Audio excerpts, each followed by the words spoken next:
Hi friends, it's Tracy from the Financial Freedom Diary, and today we are going to be doing my weekly check-in for my cash envelopes. I'm a day early. I know I have an exam on the 19th, and I need to just kind of de-stress before I sit for that. And I didn't want to compound that, so I'm going to do this on Friday. It is now Friday morning. I can't even tell what time it is because my little shirt here is coming up on watch. I don't know. I hope y'all are having a super fantastic morning. It'll probably be an afternoon. Morning, afternoon, evening, whatever you said. And thank you all for subscribing to my channel. Thank you all for the support and the well wishes on my exam tomorrow. I am a mess, but I'm sounding real calm right now. So yeah, woohoo. But I'm gonna calm my behind down and just review some notes today and just, yeah, but I just want to make sure I didn't mess up this. So I may do my nose spins a little bit differently when I get to that portion of the video. So I just want to let you guys know ahead of time. So if I'm a little bit discombobulated and stuff and how I deliver everything, it's just the headspace I'm in right now. It's not conducive to language or counting, but that's good. You know, I'm like that on an average day, so we ain't gonna blame that on the exam. So my expenses for the week, and oh, I'm gonna apologize up front. I have not eaten breakfast this morning, and if my stomach starts growling really loudly, that's it, because I just felt a stomach pain. I'm like, oh God, I haven't eaten. It's about to go down. But the first thing I did this past Sunday, I did laundry. I broke a 10. I went to Dollar General to pick up some household things, and I spent $4.29. I think, what was I getting from there? I think I got some more stuff for my laundry. And Dollar General and a laundromat are like in the same shopping center for me, so it just makes sense for me to go there. And then at Walmart, that one receipt, I got household and groceries out of there, and I spent $15.65 in household items. I bought, you know, the aluminum pans you need for cooking, like the bigger meats, for my cornbread dressing and stuff like that. I also, for groceries, I spent $19.87. I just realized that's like a year, and it was a good year. At least as far as I remember. I don't know. I also went across the street to Aldi, picked up my groceries, and I spent $85.30. So if you're looking at my budget over here for $100, you can kind of tell that in groceries I kind of went like way over, but I did get everything I needed for Christmas. I didn't want to be looking for anything for my Christmas menu the week before, like the week of, because Christmas is next week, I believe. Y'all know, I don't know what day it is. Yeah, it's next Friday. But I didn't want to be looking for anything I needed for my meal that week. Didn't want to have to deal with that, especially in Walmart, because sometimes people in Walmart be cutting up. And I might be the person in Walmart cutting up. But $19.87 plus $85.30. Here goes my stomach growling. And I spent $105.17 out of my grocery money.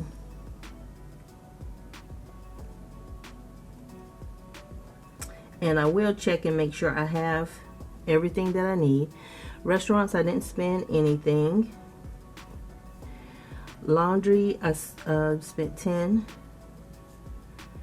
Household, I spent, let me go back over here. Oh, I was about to write $15.65. That would have been wrong. $15.65 plus $4.29, $19.94. Now, I remember $19.94. That was definitely a good year. It's the year my oldest son was born. Sometimes I hear people on YouTube and they'll say what year they were born, and I'm like, God, dog. I'm getting old, but hey, I can say that, right? Personal, I didn't spend anything.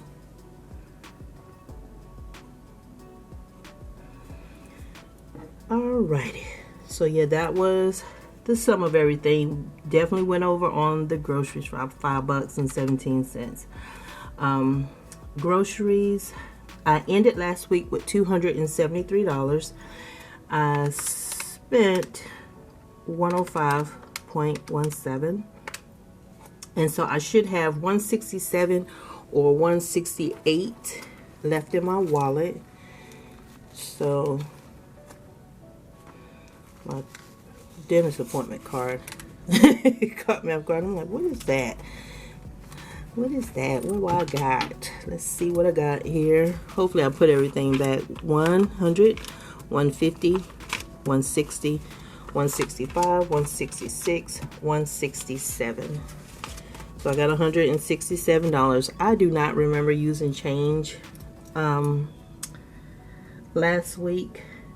A lot of stores I've been going to lately, they haven't been pressing it, and Aldi's is one. They haven't been pressing the change thing anymore. They took down the signs.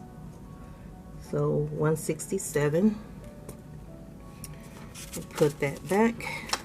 Restaurants, I didn't spend anything. So I ended last week with $40. And y'all know that I let the restaurants just roll. I still have my $40. So if you're new to my channel, that's what I do with that. I know I shouldn't be, according to the Dave Ramsey rule of thumb, but at my job, we are evaluated if we're participating in team activities or not. So it can count against me to not be there, not do certain things, even though it's not fact. I have seen it happen to other people who didn't show up for the events and didn't do what everybody else was doing. Laundry, I had $45. I spent $10, so I have $35 left. 20, 35, 35. And so that's the difference. And that's why, like, some things you don't see me being like militant about, especially in my beliefs, is because we all have, well, I can't write a 3. It's gonna, I don't like either one of those. We all have circumstances in our life. We all have environments that we work in that can't no one person say what you should or should not do. I still can't write a 3. Okay, forget it. Nobody got all day. And y'all ain't got all day for me to get my handwriting right. But yeah, can't no one person tell you how you should behave in your work environment, your homes and stuff like that. You know, they can guide you, but they are not the end all be all to the things that you have to go through, because they're not the one that pay the consequences for following that particular rule. They have their own business, so they can do certain things. But when you don't, you have to follow those rules. But anywho, that's my soapbox. But $32 was what I had left over, and I spent $19.94. I think when I got on my debt-free journey, I used to hear that a lot, and people, why are you eating at a restaurant? Why are you doing this? Why are you doing that? But sometimes not everybody goes to a restaurant because they have, because they want to. Sometimes if the work environment can require you participate in team activities, which doesn't seem kind of voluntary, it's kind of weird. I put 5, 10, 11, 12. So it's $12 remaining. And I know there was one team activity, you guys know if you've been around a while, I refused to participate, and it was because one of the guys, his behavior at a previous one was so left field. He gave me the opening, and I just stepped right on through it, that I could go to management and say, hey, you can't force me to be in this situation because his behavior, he said some things. And I'm like, we live in Memphis, and I'm sorry. You can't be going in places saying certain stuff and think that everybody's just going to take it. Some people will go outside and come back in. And I'm like, I'm not dealing with that. And it was just not, he was rude. So personally, I didn't spend anything, so I should have $28. You know, I know we all have opinions on what we think and what we feel, but sometimes there's a time and a place. 20, 25, 26, 27, 28, and I'm not getting beat up or hurt. for somebody, and they just popping off at the mouth. $28. That's what I have left. So yeah, that's how I got out of one. But you know, now that's over. But that's like almost about 2 years or a year and a half or something to go. So I can't use that no more. Yeah, some excuses only give you flexibility just one time. You can use them once. So you gotta know when to play that hand and when to put them cards up. So I'm gonna put this down. And someone asked me about the implant, the dental implant and stuff like that I'm getting done. It was 5 visits. My very first visit, which was combined in with some other stuff I was getting done, that is when they were taking all the skins for my surgical guide. So they sprayed something on my teeth that kind of tastes like that white stuff they put on M&Ms, and they like scanned quadrant by quadrant in my mouth. And then we went to like an MRI, and let's say this is me and this is my head. It had like 2 parts to it, and then it just twice and put up a 3D image of my whole skull, which was pretty darn interesting. And then it actually, like, my head was like that. That was pretty cool too. But from that, they send all that off, and then your surgical guide comes back. In that, they had like, you know, what would be needed for my surgery. And they also had like a mouth guard. So when I went back in for the actual implant, because the implant is what they put into the bone, not the piece that everybody actually sees, which I like to call the customer facing. The tooth that you see is actually what's in the bone that's going to hold the tooth in place. They put the guard on, try it, see if it fit, and it did. And then they went through numbing me. And so there was one, like if you were getting a root canal, that was on the outside of the teeth, and then one went through the roof of my mouth. Now that one was the one that, it was a pinch at first, but as it was getting deeper, it hurt. It hurt a little bit more. But, you know, I made it. And that was the one that kind of numbed. Like, the numbing was all the way across. Like, I couldn't feel my teeth. It was that. Like, it numbed over half of my mouth. It was just that. That much. But that one was probably the most painful. When she went in, I was awake. They put the guard back on, snapped it into place. The guy who came, you know, to make sure everything was installed right from the company, he's looking and checking and making sure she's doing everything right. And then they just start to drill and place the implant. What did it feel like from my perspective? It was just a pressure. That's all I felt was, and it really, to me, all I felt was her leaning into the, you know, like the drill, kind of like if you're hanging drapes. That's the way I can only put that. That's all I felt. I didn't feel any pain. I just felt that pressure. And then there was a tool or something that was in there. So they just took the mouth guard and everything that was in my mouth, took that stuff out. And then they went to do another x-ray. And so she just told me don't close my mouth because there was something hanging down. They took the x-ray to verify the placement, and they saw where it was placed, and it was all good. The issue with that particular scenario for me was the tool that she should have been able to pull out kind of got stuck. And so he had to go out to his car because he had something that could remove it, because she was pulling and couldn't get it out. And that helped. There was something she had to do, and then that released it, because it was something she was experiencing with other patients that she had done that with. The visit I had this past Tuesday, on the 15th, that was where they were checking it. So I was expecting a healing cap. her to go back and put the healing cap on. What she did that day was she put a shorter one in there. So by this past Sunday, I knew my gums had healed over wherever the hole was. So she saw that on that Tuesday. But she had been looking at my x-ray and everything, and she liked the placement. So she didn't go back in and try to put that in. She said she's not going to touch it and give me the 30 days to heal. In January the 8th, at that appointment, they're going to put the part that actually hangs out, and I think it's going to have like a temporary crown while they get the real crown made. And then I come back on the 5th visit to put that on.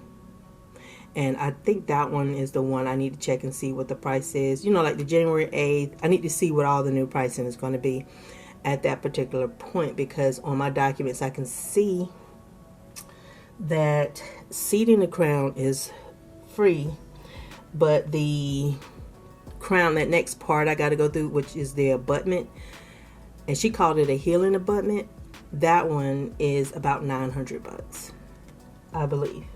It's close to $1,000 actually, so I should say $1,000 to get that part done. So that's what's next for me, and then the crown.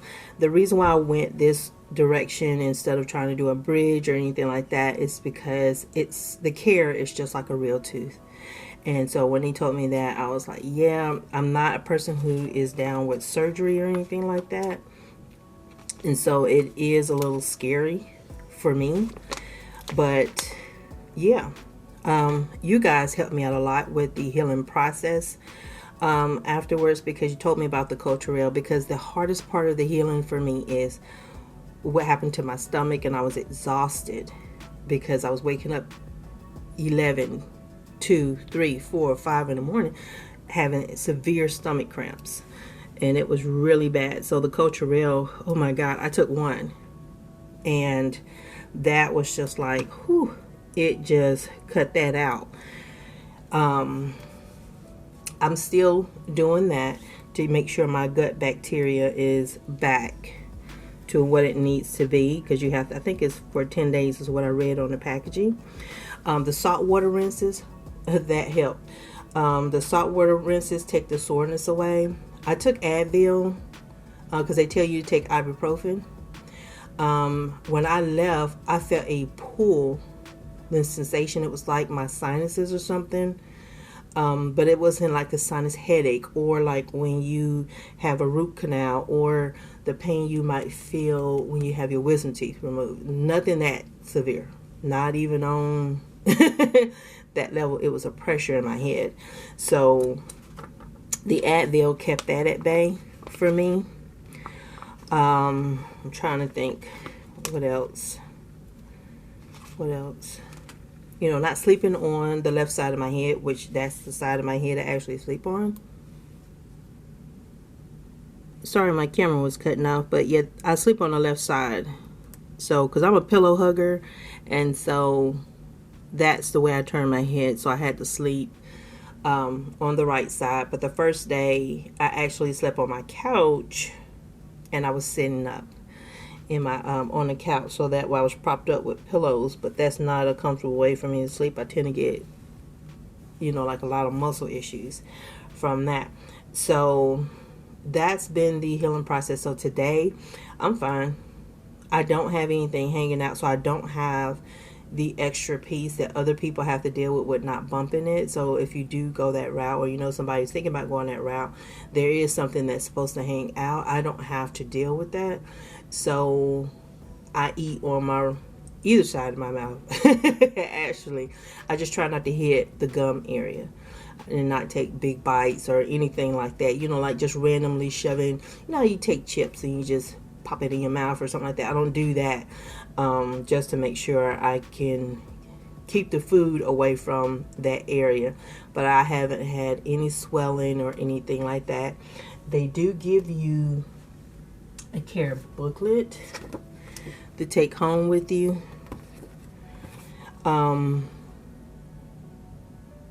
It just did not mention anything about the stomach issues.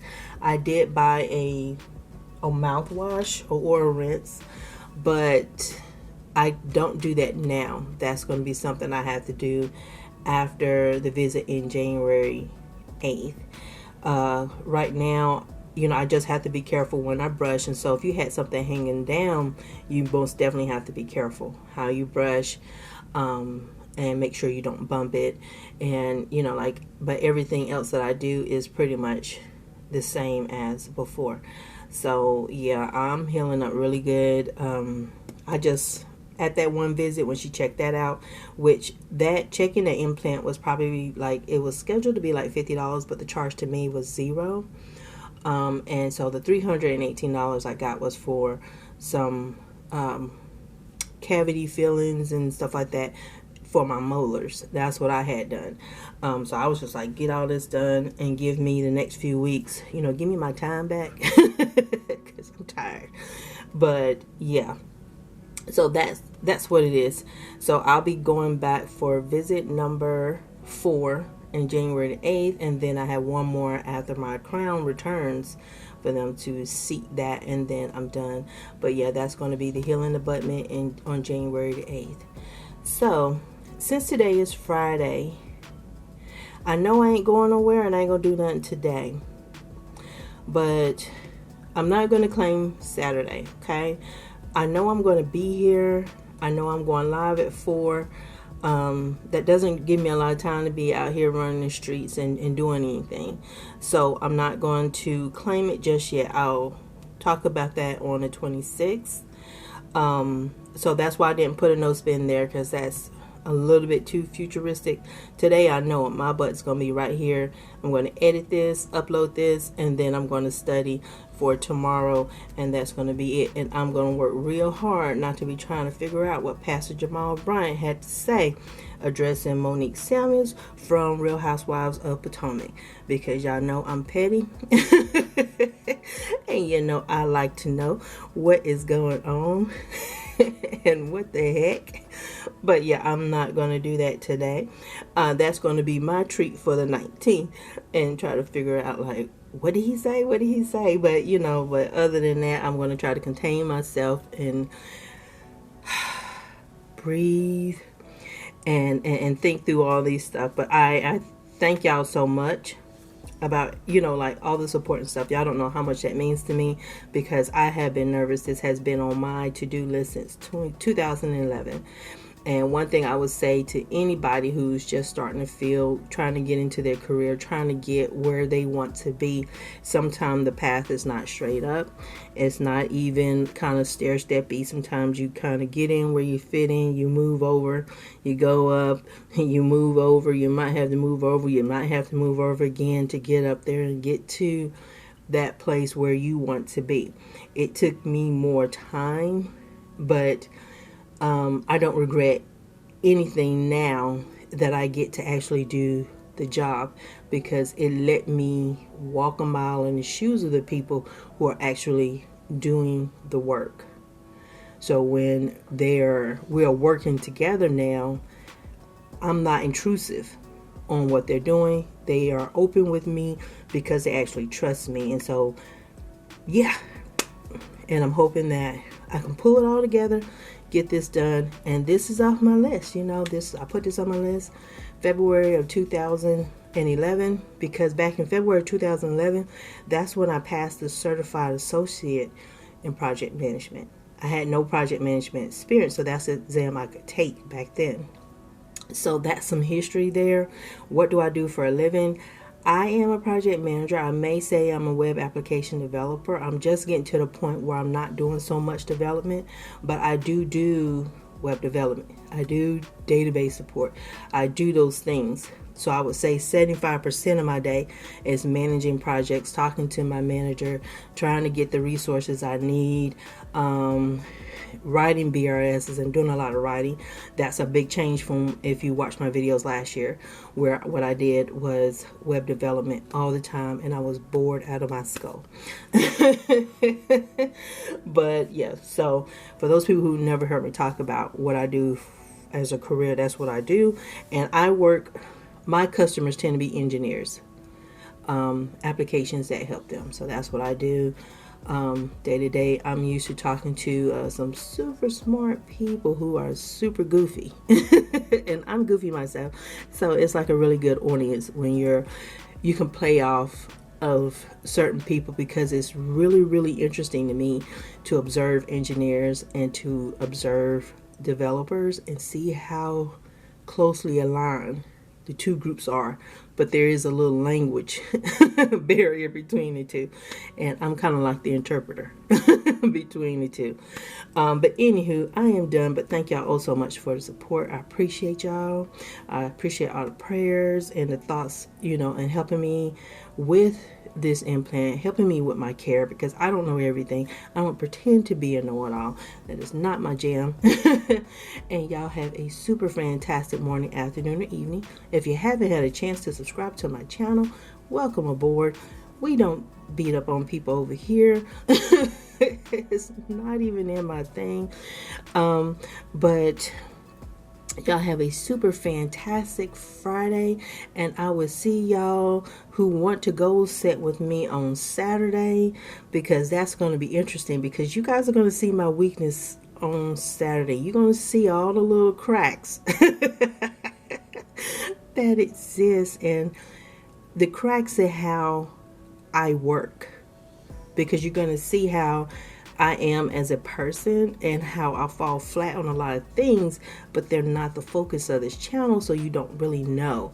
But I do want you to see me as a person and understand that just because I show you one side of me, understand that if you are not doing the same thing, you may be succeeding in the areas that I'm failing.